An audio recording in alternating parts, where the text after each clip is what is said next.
qui est intéressant, c'est que la recherche aborde le sujet de la flavescence dorée dans sa globalité et à différentes échelles.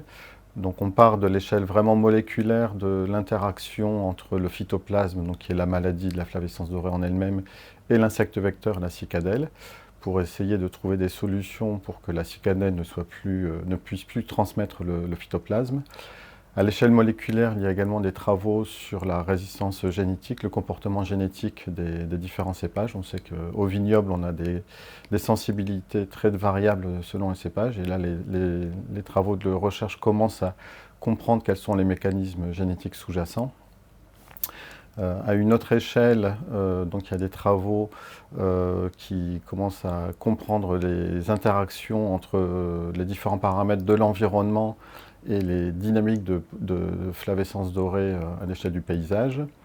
De nouveaux outils aussi de détection de la maladie sont en cours de test, donc ça va de nouveaux capteurs embarqués par des drones ou des machines viticoles jusqu'à des techniques encore plus innovantes comme la détection par les chiens.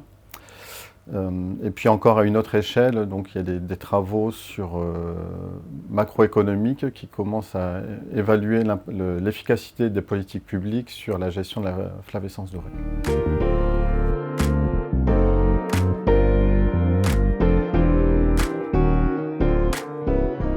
Déjà, la viticulture biologique s'inscrit dans le paysage global, donc tous les travaux de recherche qui sont mis en place par l'ensemble des partenaires sont valables aussi pour la viticulture biologique.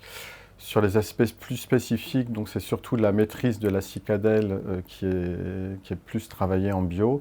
Donc ça va déjà la priorité, c'est de sécuriser l'efficacité des traitements pyrètre naturel, qui est la seule molécule autorisée dans le cas des traitements obligatoires et qui soit autorisée en bio. Et on s'aperçoit actuellement qu'il y a encore une grande variabilité d'efficacité de ce produit. Donc la priorité, c'est de comprendre cette variabilité pour la maîtriser.